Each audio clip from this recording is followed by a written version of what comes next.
Estão felizes? Hoje nós vamos falar sobre alegria. Nós estamos na série do Advento.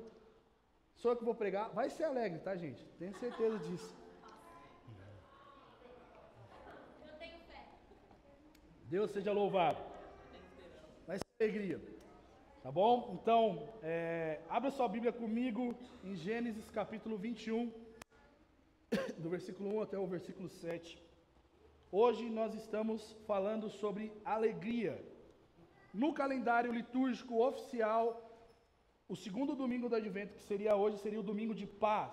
Como nós estamos antecipando a programação de Natal, uma semana antes do Natal, hoje nós vamos falar sobre o tema de alegria, que é um dos domingos que nós tratamos dentro da estação do Advento. Vamos ler o texto, eu vou falar um pouco mais sobre isso.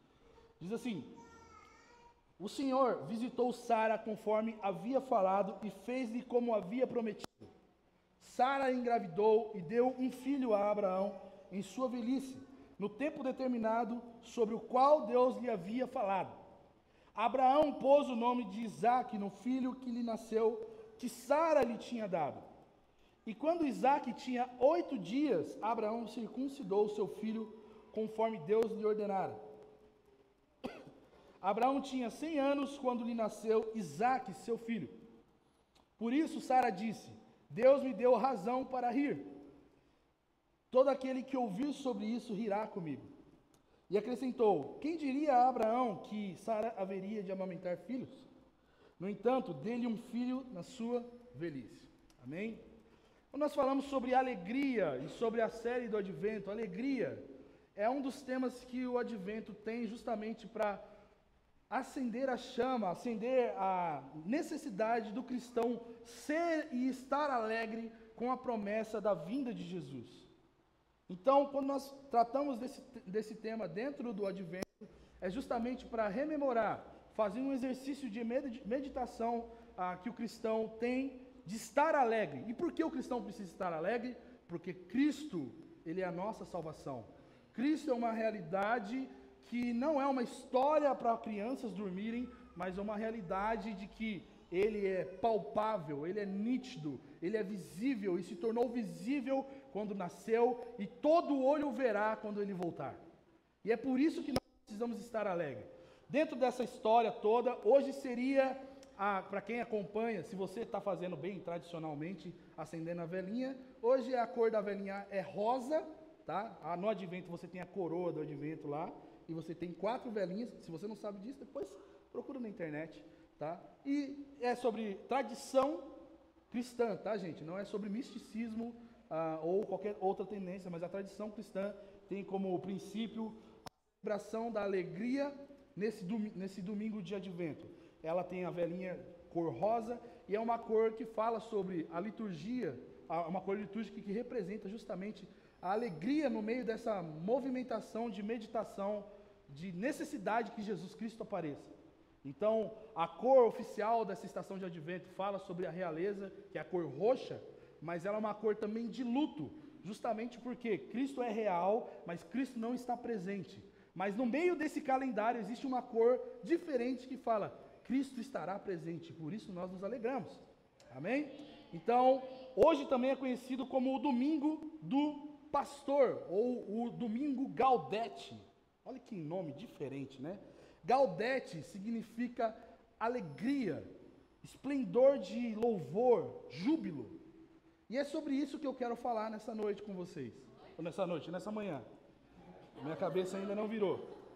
Então, nessa manhã eu quero falar com vocês sobre alegria, explosão de louvor, gratidão, alegrar-se no Senhor, porque Ele é o nosso Salvador. Quando nós olhamos para o texto de Gênesis capítulo 21, nós estamos falando do nascimento de Isaque. E o que o nascimento de Isaque tem a ver com o nascimento de Jesus? Tudo, porque se Isaque não nascesse, Jesus não teria nascido. Se você não sabe, vai lá para Mateus capítulo 1, tem um negócio chamado genealogia. Lá nessa genealogia consta o nome de Isaque. Isaque é um dos antecessores, dos ancestrais da pessoa de Jesus Cristo. Jesus, ele é um dos filhos descendentes de Abraão. Então, o nascimento de de Isaac, o nascimento de Jesus, e vou adicionar o nascimento de João Batista, são muito similares. E aí eu vou dizer por quê. Nesses três casos, existe uma coisa muito importante que nós precisamos nos atentar: a impossibilidade dessas três mães serem mães. Sara era estéril e velha. Isabel, mãe de João Batista, era estéril e velha. E Maria, quando engravidou de Jesus, era virgem. Não existia a possibilidade de existir um nascimento da pessoa de Jesus através disso. A alegria que o nascimento desse bebê, Isaac, causou em seus pais, é justamente muito similar e comparada com a alegria que o advento nos propõe como cristãos. Porque ambos falam de uma chegada, ambos falam de um nascimento, e ambos falam de um cumprimento de promessa. E é sobre isso que o advento foca. O advento não é uma estação onde a gente liga luzes na igreja, coloca um presépio e um bebezinho para fazer parte da cantata de Natal, tá, gente? O advento é justamente uma temporada em que nós meditamos no final, tá? É justamente no final que nós vamos falar sobre isso. Eu perdi meu raciocínio. Então, o advento, ele é uma estação em que nós olhamos para tudo aquilo que Deus prometeu em suas sagradas escrituras. E nós tememos porque Ele é um Deus que cumpre as suas promessas. É um Deus que está olhando para aquilo que Ele falou e velando e se esforçando para que aquilo que Ele falou se cumpra. E é sobre isso que eu quero falar com você. O que eu quero que você deixe claro na sua mente, uma coisa que eu quero que você grave nessa manhã é: a alegria que a promessa de Deus nos dá, minimiza toda incredulidade. A alegria da promessa de que Cristo é real, de que Cristo retornará, minimiza toda a ansiedade e incredulidade que existe no coração dos homens. E isso é muito importante. E o que nós queremos focar nessa manhã? A primeira coisa que nós precisamos entender é que a promessa é de quem? É de Deus. A promessa que Isaac seria filho de Abraão era de quem? Era de Deus e não de Abraão. Então, existe um papel muito importante da pessoa de Deus na promessa que ele faz. E esse papel é muito mais do que falar alguma coisa, verbalizar palavras. Então, a promessa, ela é da parte de Deus. E no versículo 1 e no versículo 2, mostra isso de uma maneira muito estampada em nossa cara. Deus, ele tem um compromisso com a sua palavra. Deus, ele tem um compromisso em fazer com que as coisas aconteçam, não conforme os homens querem, mas conforme o que ele diz que vai acontecer. Quando nós vemos no versículo 1 e no versículo 2 uma ênfase muito grande dizendo: o Senhor visitou Sara, conforme o que?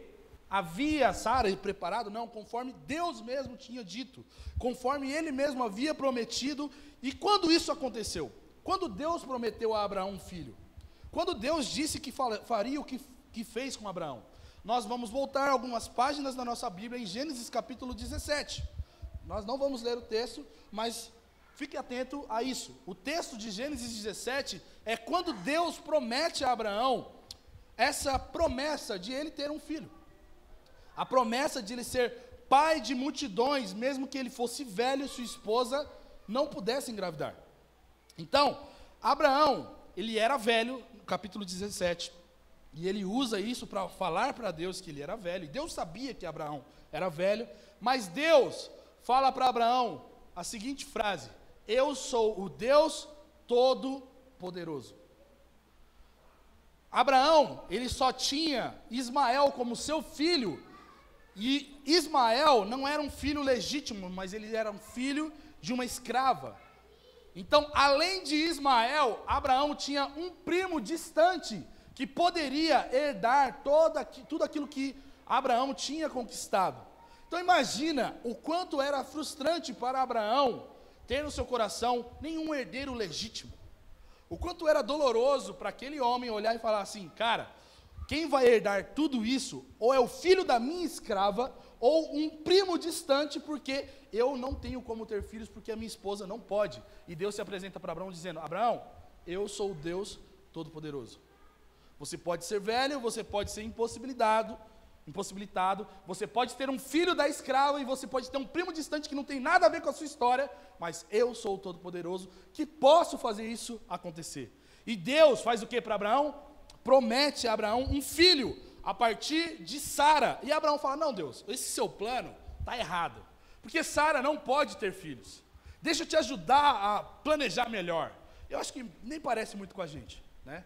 Mas Abraão, ele tenta dar uma ideia para Deus: ó, seu plano é legal de eu ter um filho, mas você sabe que Sara, ela é estéril, e não vai rolar. E aí Abraão fala: não, deixa com Ismael a minha descendência. E Deus fala: não, é a partir de Sara que vai sair não somente um filho, mas vocês serão pais de nação, pais de multidão. Uma nação estava por vir do ventre de uma estéril, gente. De uma mulher velha, de 90 anos, que não podia mais ter filhos. Tanto pela idade, como pelo o seu problema de saúde. E aí no versículo 17 acontece uma coisa. No versículo 17 diz que Abraão, quando ouviu que Sara seria mãe do filho da promessa que Deus estava dando a Abraão, Abraão ri. E Abraão, tirou um barato daquilo que Deus estava prometendo. Abraão falou: você pode ser o Todo-Poderoso, mas essa eu pago para ver. E aí Deus falou: não só isso. Deus dá o nome de Isaque a Abraão, para que Abraão entendesse: você riu? Então o nome do seu filho será Você Riu, porque você não está colocando fé naquilo que eu estou te dizendo. Mas não tem problema, a sua fé não é um limitador para a minha ação.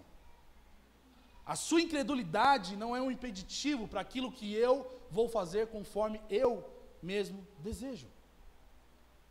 E aí, acontece um outro episódio, que Abraão tem esse papo com Deus, e ali fica ali de boa. Capítulo 18, num certo dia, 3 homens, ou o anjo do Senhor mais 2 pessoas, e se você não sabe do que eu estou falando, Escola do Cordeiro. Ah, pegou, né? Então, se você quer saber mais sobre o anjo do Senhor, procure o Vinícius ali, ó. O Vinícius é um bom aluno da Escola do Cordeiro. Ou o Lucas Costa, que foi um aluno exemplar desse ano. Eles sabem dizer para você quem é o anjo do Senhor. Essa eu quero ver, hein? Então, no capítulo 18, acontece um episódio dentro dessa história, em que o anjo do Senhor e 2 anjos vão visitar Sara e Abraão em sua tenda. Então Abraão pede para Sara: ó, pega um queijo lá. Eu acho que Abraão era mineiro, porque ele fala de queijo, está no texto, tá? Pega um queijo, pega alguma coisa, vamos servir para esses homens, porque eles estão aqui, e eles servem um banquete para Abraão. Abraão senta para comer com o anjo do Senhor. Eu ia falar com Jesus, mas isso aí é spoiler, né? Mas ele senta para falar com o anjo do Senhor, e aí o anjo do Senhor fala: onde está Sara? Abraão fala: está por aí. E Sara estava escondida, ouvindo a conversa de Abraão, o anjo do Senhor e os 2 anjos. E um deles diz: você sabe que ano que vem a gente vai voltar e Sara estará grávida, terá um filho. E aí Sara ouve isso da porta da tenda e fala: até parece eu ser mãe. Sara estava escondida quando o anjo do Senhor promete a Abraão, mais uma vez, que Sara seria a mãe da nação que Deus iria suscitar a partir de Abraão. E Sara ri, mas não de felicidade. Ela ri de deboche da cara do anjo do Senhor. Essa Sara, ela é ousada pra caramba, né? Ri de deboche, de incredulidade diante de Deus, diante da promessa que Deus estava fazendo, conforme diz o versículo 12. E aí o anjo do Senhor fala assim: Sara, por que você está rindo? E ela ainda diz assim com ela mesma: teria eu prazer depois de idosa? Olha o que Sara está falando. A palavra idosa aqui não é só uma palavra que diz respeito à idade de Sara, mas o que ela está querendo dizer é: teria eu prazer depois de estar desgastada? Olha o nível que ela se colocou diante do Deus Todo-Poderoso. E ainda ela joga para Abraão, e ainda mais, o meu Senhor, sendo velho, ou seja, não bastante a sua possibilidade de impotência, de fazer com que o filho nascesse, ela ainda joga e tira um barato de Abraão, falando: Abraão, Abraão não vai rolar não, gente. Deus pergunta a Abraão por que Sara estava rindo. Sara, ela começa a ficar com medo. E ela começa a desconversar: não, eu não ri não. E aí o anjo do Senhor diz: não negues, você riu da minha promessa. Fique tranquila, Sara, dentro de 1 ano nós retornaremos e você terá um filho. E esse é o contexto que inicia o capítulo 21, que nós estamos falando de que o Senhor visitou Sara conforme ele tinha dito, conforme havia dito a palavra do Senhor. O que estava no ventre de Sara não era fruto do esforço de Abraão, não era fruto de tratamentos hormonais que Sara fez, mas pura obra de Deus. E aí, é muito interessante que o texto deixa claro que Sara engravidou de Abraão no tempo determinado que Deus havia dito. Então, Deus, ele fala, Deus está comprometido em fazer aquilo que ele falou, no tempo que ele mesmo determinou que as coisas acontecessem. Jesus, quando nasce porque Deus falou, conforme ele disse nos profetas, conforme ele disse a Maria, no tempo em que ele mesmo determinou. E aí, quando nós olhamos para a continuidade desse texto, Abraão teve o filho. E Abraão pôs o nome do seu filho Isaque. E a obediência em relação ao que foi prometido é algo que nós podemos capturar desse texto. No versículo 3 diz que Abraão pôs o nome de seu filho de Isaque. Mas nós acabamos de dizer que no capítulo 17, quem deu o nome de Isaque? Deus. Então, Abraão sabia que aquele menino que estava nascendo era fruto da mão de Deus. E não poderia ter outro nome senão Isaque. Porque Abraão riu da promessa. Parece um pouco estranho relacionar a obediência à escolha de um nome. Mas assim como Abraão, Maria e José fazem a mesma coisa quando dão o nome do Filho de Deus, de Jesus. Porque o anjo anunciou a Maria que o nome dele seria Jesus. Então, Abraão estava fazendo algo porque ele ouviu o que Deus falou e cumpriu, e ele estava falando: esse aqui é aquilo que Deus falou que prometeu. E Maria e José, quando Jesus nasce e vão ao templo consagrar o menino, perguntam o nome, ela fala: o nome dele será Jesus. Por quê? Porque o anjo falou que esse seria o nome. Abraão dá o nome de Isaque, que significa ele riu, porque Deus já tinha chamado o filho de Abraão desse nome. Abraão, quando ele circunda o seu filho no 8º dia, não estava fazendo algo cerimonial somente. Em Gênesis capítulo 17, Deus firma a aliança com Abraão e fala da promessa de Isaque, mas fala também da circuncisão que ele deveria fazer sobre todos os seus filhos. Quando Abraão faz isso com Ismael, provavelmente Ismael já era adolescente, mas Deus já tinha dado a aliança a Abraão e tinha dito que a circuncisão deveria ser feita no 8º dia. E Abraão, no texto de Gênesis 21, versículo 4, faz isso conforme a palavra do Senhor. Entenda bem, circuncisão não é coisa de Levíticos. Circuncisão é coisa de aliança de Deus com Abraão. Abraão não fez isso porque tinha um conjunto de regras para obedecer. Abraão fez isso porque ele sabia que Deus era um Deus de promessas.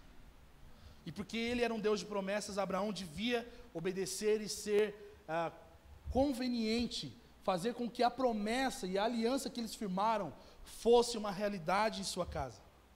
A aliança que Deus tinha com Abraão era de dar um filho para ele. E Deus faz com que Abraão, exigia de Abraão a circuncisão do seu filho, para que todos dentro da sua casa fossem circuncidados dentro do 8º dia. A vida cristã, olhando para esse texto e olhando para a nossa vida, ela é baseada não em um conjunto ético de coisas que nós devemos fazer, não em um código moral. Nós somos obedientes a Deus, porque Deus é um Deus de promessas. E porque Ele é um Deus de promessas, nós somos obedientes a Ele.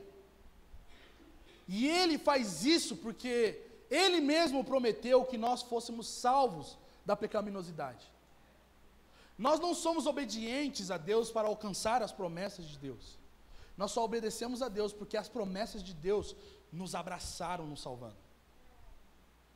Nós só somos salvos, gente, porque Cristo morreu pelos nossos pecados.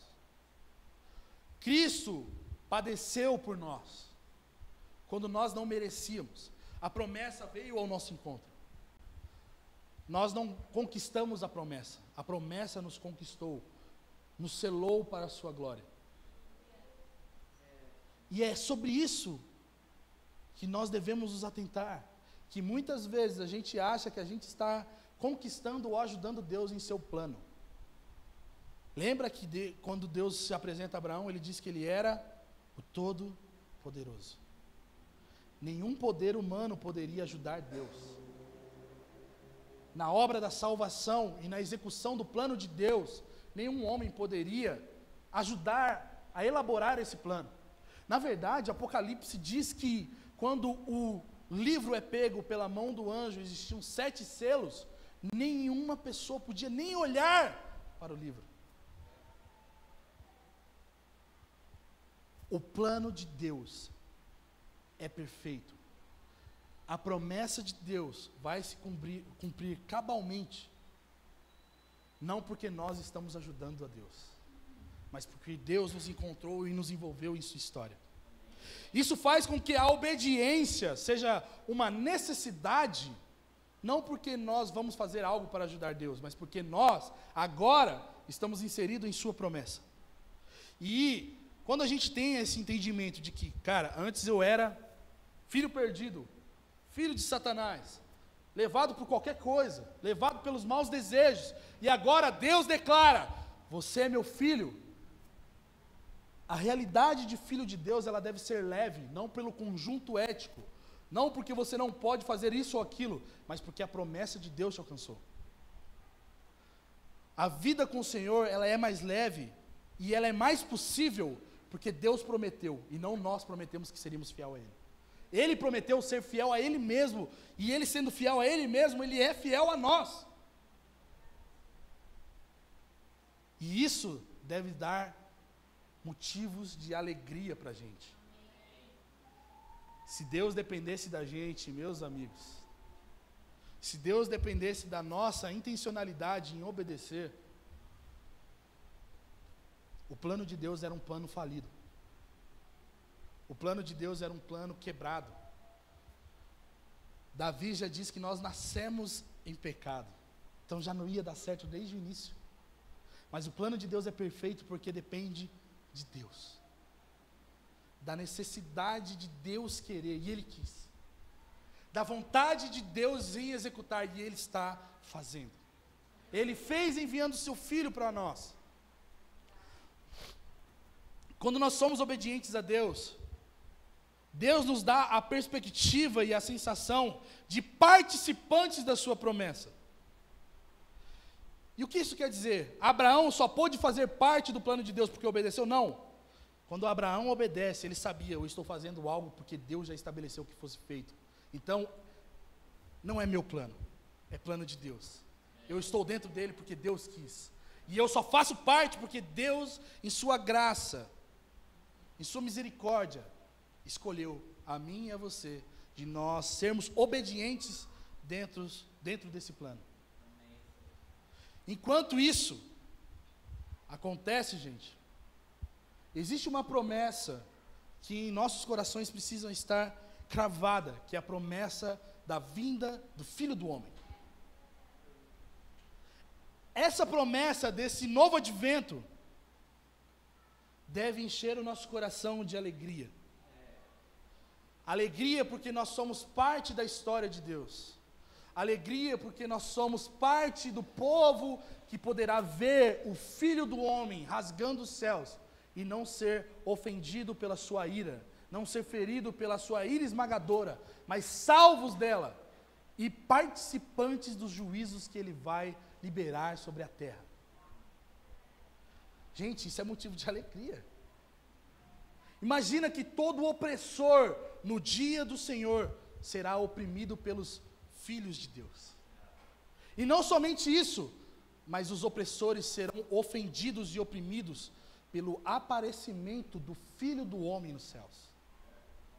Porque se você não sabe, a profecia bíblica diz que quando vier o grande dia do Senhor, os homens entrarão nas cavernas, nos lugares mais escuros e vão dizer: caiam os montes sobre nós. Gente, eles preferem que o Everest caia sobre eles do que a ira esmagadora de Deus. A gente está falando de algo que é muito mais denso, muito mais intenso do que qualquer outro perigo que o homem possa correr. O dia da vinda do nosso Senhor. Aqueles que serão obedientes, aqueles que serão fiéis até a vinda de Cristo, poderão ser participantes, não somente espectadores, mas cavalgarão ao lado do seu Senhor no seu grande dia. Isso é motivo de alegria para a gente. Deus poderia fazer isso tudo sozinho, mas Deus nos dá a oportunidade, assim como deu a Abraão, de marcar com um sinal a sua geração, o sinal da circuncisão. Abraão foi fiel a isso porque ele sabia que não era sobre ele. Abraão foi fiel a dar o nome do seu filho Isaque, porque ele riu, e ele sabia que isso dizia a respeito da pessoa, da promessa e da pessoa do próprio Deus. Agora, uma coisa que eu quero que a gente, já estamos finalizando, olha só que bênção. Mas vocês acham? Eu ganhei essa aí, agora eu sou pastor, estou enganando vocês. A incredulidade, ela é suprimida pela alegria da promessa de Deus. E é isso que eu falei no começo. Abraão, no versículo 5 diz que Abraão tinha quantos anos quando teve Isaque? 100 anos. 100 anos sendo pai. Gente, eu com quase 30 não estou aguentando, imagina 100.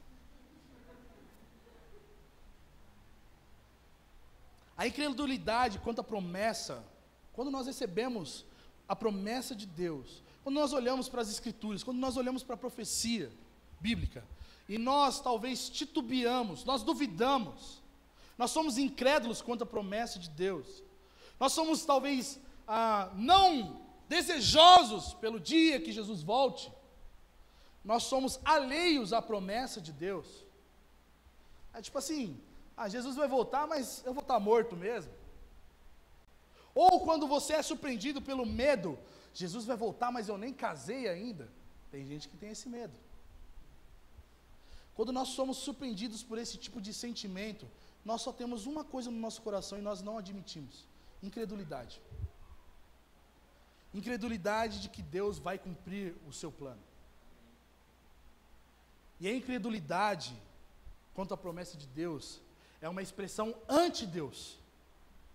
Sara, quando ri, Abraão, quando ri da promessa, eles estão debochando daquilo que Deus falou que iria fazer. Eles estão indo contra a palavra que Deus estava determinando que iria acontecer com Abraão. Incrédulos, eles duvidam, eles caçoam e zombam da promessa e do Deus que prometeu. Assim como Abraão e Sara, que zombaram, que caçoaram, que duvidaram da promessa de que Deus iria suscitar deles uma nação. Mas quando eles têm isso, eles são tomados por medo. Eles se intimidam quando Deus lembra para eles quem Deus é. Deus é o Todo-Poderoso. Nós precisamos acreditar, nós precisamos ter certeza de que todas as profecias bíblicas não são historinhas de ninar para os nossos filhos. Não são coisas que nós contamos para as crianças ficarem entretidas, e nem teorias da conspiração. Elas são promessas de vida eterna, dada pelo Deus que é eterno. Quando os incrédulos ouvem que Jesus volta, quando os incrédulos ouvem que de uma virgem suscitou um filho, eles riem. Eles riem como Sara riu. Mas eles também tremem, como Sara tremeu, e nós lemos no texto de Gênesis, nós podemos ler isso em Gênesis 18. Sara tremeu quando o anjo do Senhor perguntou: por que você riu, Sara? Eles desconversam, assim como Sara desconversa, porque eles sabem que eles não estão lidando com o Henrique Cristo.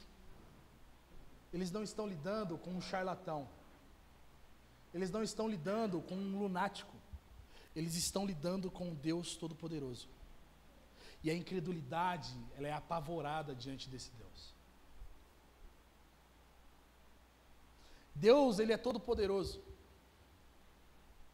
E Ele não conhece limitações para que a sua vontade se cumpra, gente. Isso quer dizer que o mundo não precisa estar preparado para a vinda de Jesus. Nós precisamos.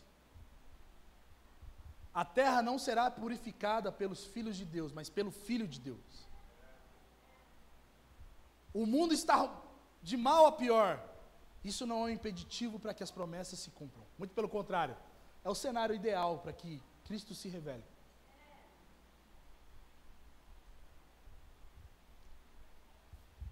Se Ele prometeu que Ele veio, que Ele viria, e Ele veio, e Ele prometeu que voltará, a nossa esperança e a alegria é que Ele volte. E o medo precisa ir embora.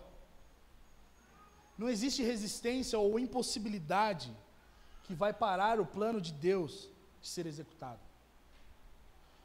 Nós podemos estar no pior ou no melhor governo, na pior ou na melhor situação econômica do mundo. Nós podemos estar prosperando ou não. Nada disso é impeditivo para a execução do plano eterno de Deus. Isso quer dizer que, possivelmente, nós teremos um mundo que vai contrariar a ideia de mundo melhor que você tem, no dia em que Jesus vier. E isso não será um problema para Jesus voltar. Se você olhar para a história do primeiro advento, da primeira aparição de Jesus, o mundo não estava dos melhores. Israel era cativa de Roma. Tudo não estava propício para a vinda do Messias, e Ele veio. Será da mesma forma em sua segunda vinda. As coisas não estarão propícias para a propagação do Evangelho. As coisas não serão legais quando o dia do Senhor estiver perto. O mundo estará em colapso, mas o mundo entrará em colapso quando ver o Filho do Homem. O mundo entrará em histeria quando ver que Ele é ungido de Deus. O cumprimento de toda promessa. A expectativa dos corações que o desejam. E a alegria daqueles que aguardaram por tanto tempo para que a promessa fosse cumprida, e eles agora estão vendo ela ser cumprida. A falta de fé no Filho do Homem não vai diminuir quem Jesus é, gente. Se você não tem fé para acreditar que Deus é quem Ele é, Deus não se abala com a sua incredulidade, mas certamente você se abalará com a revelação de quem Deus é. Você tremerá diante daquilo que Ele proferiu e vai cumprir. E essa é a dinâmica do cristão. O cristão, quando olha para isso, ele era um incrédulo que riu de Deus. Mas agora, quando ele vê Deus, ele ri de alegria. Porque a alegria da promessa está suprimindo a incredulidade. A alegria da promessa e a realidade do ser de quem Deus é. Um Deus fiel em cumprir aquilo que Ele prometeu faz com que a incredulidade seja agora motivo de deboche. E não Deus ser motivo de deboche. Para o cristão, a promessa é algo que não é mais escandaloso. É algo que Deus, Ele pode fazer mesmo. Deus pode fazer uma virgem dar à luz, porque Ele é Deus. Deus pode vir no pior cenário político do mundo, porque Ele é Deus. Deus pode fazer dois velhos e uma estéril dar à luz, porque Ele é Deus. Sara, quando a gente vai ver no versículo 16, no versículo 6, Sara vai dizer que Deus deu razão para ela sorrir. Deus, Ele é autor da história de Sara e de Abraão. O riso que Sara tinha de incredulidade perde a forma e vira riso de júbilo, vira riso de alegria. O sarcasmo e a zombaria que Sara teve, agora são transformados em testemunho da fidelidade de Deus.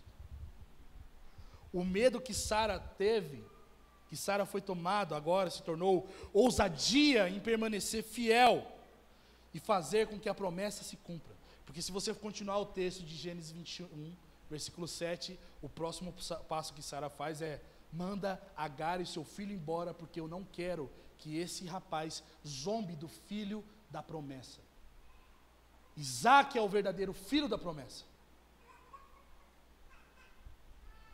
O filho de Deus, ele tem que ser tomado de grande alegria em relação às promessas de Deus. Porque a alegria apartada da promessa de Deus, ela não é genuína. O cristão, ele só pode ser alegre porque ele tem uma promessa, e a promessa é Cristo. Se o cristão está alegre sem a promessa, essa alegria ela é passageira. Ela está no carro que te prometeram, está na esposa que te prometeram, no esposo que te prometeram, está nas circunstâncias desse mundo. O Filho de Deus, o verdadeiro cristão, ele precisa achar um contentamento na promessa de Deus. Alegria máxima e motivo de júbilo, motivo de alegria.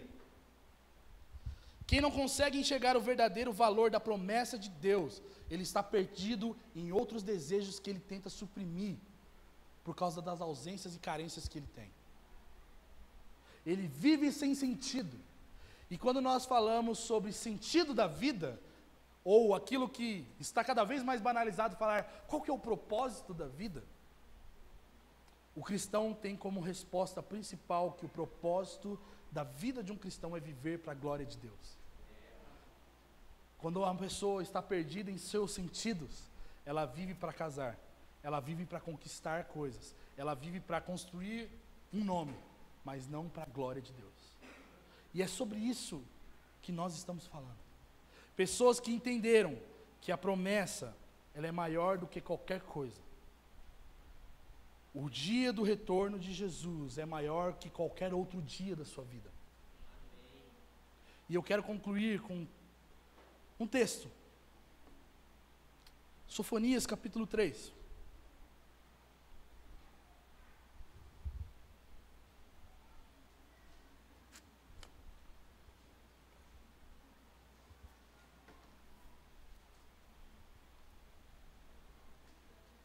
Deixe sua Bíblia aberta em Sofonias capítulo 3. A alegria que Sara sentiu não era porque ela teve um filho, não é porque agora ela era mãe na velhice. Sara sentiu alegria porque a promessa de Deus realmente foi cumprida. E no versículo 7 ela lança uma poesia linda, dizendo: quem disse a Abraão que ele não poderia ter filhos? Eu estou amamentando um filho de Abraão. Quem imaginaria que Abraão poderia ter filhos em sua velhice? Eu, Sara, estéril, dei um filho a Abraão. É mais ou menos aquilo que nós conhecemos como o hino de Maria, em que ela fala: minha alma engrandece ao Senhor, porque Ele viu graça. Eu fui achada com graça aos olhos do Senhor para fazer com que as promessas fossem cumpridas. Essa é a alegria do cristão. Sara sabia que quem ela estava amamentando não era alguém que ela conseguiu fazer por suas habilidades ou por sua força. E isso alegrava ela. Da mesma maneira, a nossa luta contra o pecado não deve gerar em nós regozijo e força. Hoje eu não pequei. Que delícia que eu sou. Eu sou um cara legal. Nós só não pecamos porque Deus prometeu que nos santificaria. E se nós não estamos pecando habitualmente, é graça de Deus. Não é força nossa, gente. E isso deve nos alegrar. Porque isso dá bom testemunho. Isso dá testemunho da bondade e da graça de Deus sobre nós. A vinda do Messias, nesse caso, carrega esse mesmo peso. Nós não a provocamos. Nós não podemos adiantar o reloginho do céu. Nós não podemos fazer com que Jesus volte o mais cedo possível. O plano de Deus é de Deus. A vinda de Jesus não é movida por desejos dos homens. A vinda de Jesus só é possível porque Jesus quer voltar. Jesus quer executar o plano que o Pai designou para ele. E isso é a expressão de graça de Deus. A chegada de Cristo será uma expressão de justiça. E todos que se alegrarão na promessa, como Abraão e Sara, vão dizer: Deus me fez rir. Sabe por quê? Porque agora Jesus está morando no meio dos homens. Deus fará com que os seus filhos tenham motivos para sorrir. E é com esse texto que eu quero finalizar. Sofonias, capítulo 3, versículo 14, diz assim: cante alegremente, ó filha de Sião. Rejubila, ó Israel. Regozija-te e exulta de todo o coração, ó filha de Jerusalém. O Senhor afastou a condenação que havia contra ti. Lançou fora o teu inimigo. O rei de Israel, o Senhor, está no meio de ti. Daqui por diante, não temerás mal algum. Naquele dia se dirá a Jerusalém: não temas, ó Sião, não se enfraqueçam as tuas mãos. O Senhor, o teu Deus, está no meio de ti, poderoso para te salvar. Ele se agradará de ti com alegria. Ele se renovará no seu amor e se alegrará em ti com júbilo. Sofonias, ele está convidando o remanescente de Jerusalém a se alegrar, como se agora Deus estivesse no meio deles. Como se eles tivessem alcançado as suas promessas. E, gente, esse convite de Sofonias, em sua profecia, é um convite para nós nessa manhã. Em olharmos para a vinda de Jesus como algo que nós devemos nos alegrar. Como se Deus já estivesse no nosso meio, porque agora nós não somos mais filhos do império das trevas, mas somos filhos do reino de Deus, que agora é uma realidade, mas um dia ele virá em sua completude.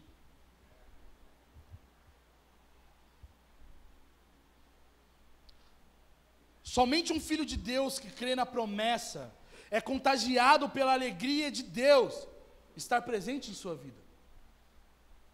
Porque é uma realidade. O Espírito de Deus mora em nós. E quando Sofonias está dizendo aqui, o Senhor está no meio de ti, ele está falando, agora vocês podem provar da presença de Deus no meio de vocês. Mesmo que ainda os céus esteja retendo Jesus. Vocês, filhos do Deus soberano, filhos do Deus Todo-Poderoso, devem se alegrar, cantar de alegria, porque Deus mora em vocês. E isso é um sinal de que a promessa que ele fez, de que um dia Ele moraria no meio dos homens, será uma realidade.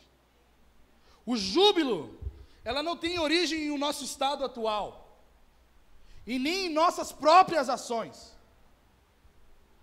Jubilar-se diante de Deus não é fazer ginastiquinha para a glória de Deus, é exultar-se de alegria, é achar motivos reais. E qual o melhor motivo, senão o Deus Todo-Poderoso ser o nosso Senhor e Salvador? O júbilo está nos nossos lábios, porque a presença de Deus não nos falta, e toda a sua misericórdia é algo que podemos provar agora mesmo. Hoje pela manhã, todos os dias que você viveu, a misericórdia de Deus te pegou antes. Sofonias está falando de 4 ações práticas. Cantar alegremente. O que significa cantar alegremente? O verdadeiro filho de Deus precisa falar das obras, dos feitos de Deus. Rejubilar. Rejubilar fala de encher-se de alegria.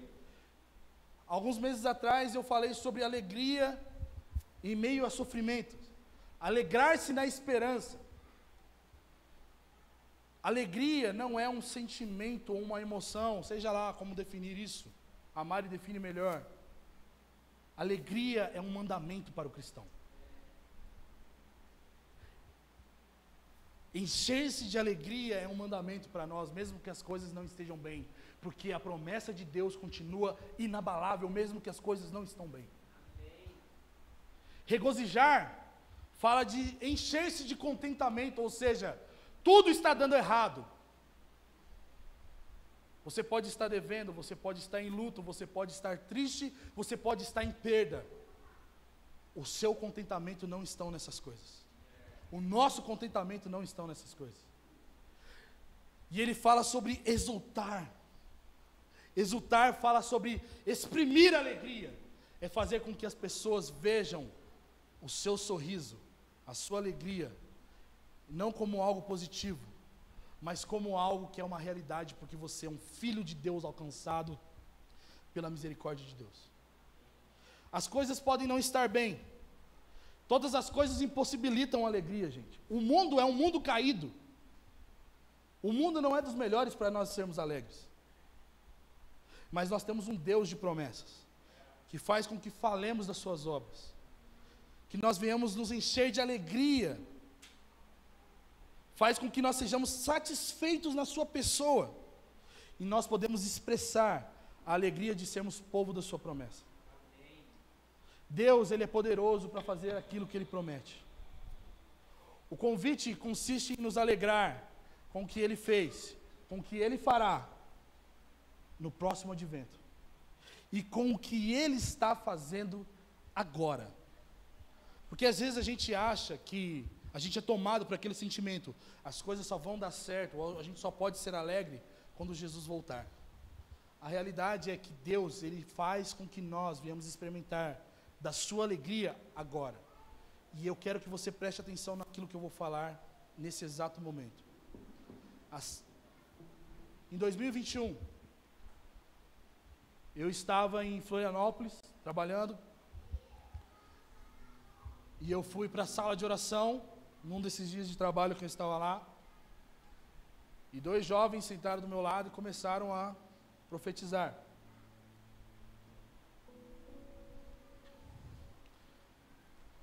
Um desses jovens falou assim: você tem desejo de ter mais um filho? Aí eu falei: sim. Aí ele parou de falar, abaixou a cabeça, você vai aprender bastante coisa. Só que, em nossas conversas de casado, nós não tínhamos nenhum planejamento familiar em relação a isso.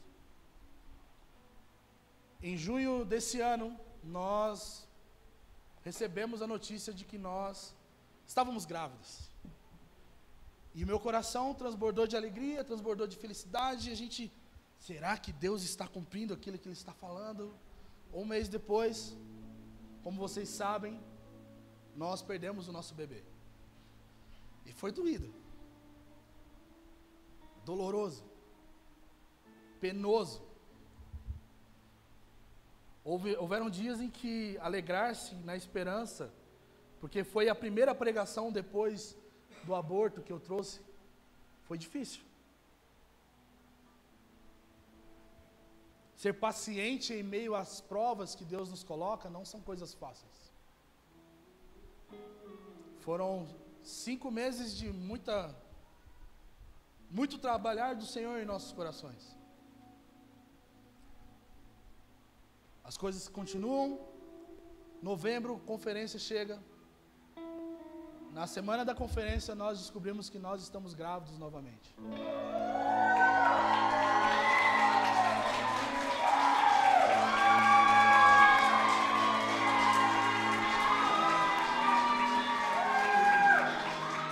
Calma. E a gente ficou com medo, porque a gente não ouviu um coração bater. Nós ficamos 1 mês, e eu não vou falar da má nota de alguns irmãos, mas ficamos 1 mês guardados, orando e falando: Deus, será que nós devemos criar esperança? Será que nós podemos nos encher de alegria? E nós fomos no médico, vimos que ele está vivo. Mas não o bastante, nós vamos fazer um exame para ver qual que é o sexo da criança. É um menino. E aí nós demos a oportunidade de Benjamin dar o nome do nosso filho. Gente, não foi nada comentado, eu nem ensinei sobre isso para o Benjamin. Mas quando nós contamos a notícia para o Benjamin, ele nem sabia se era menino, ele falou: o nome dele será Isaac. Porque Deus está nos fazendo rir.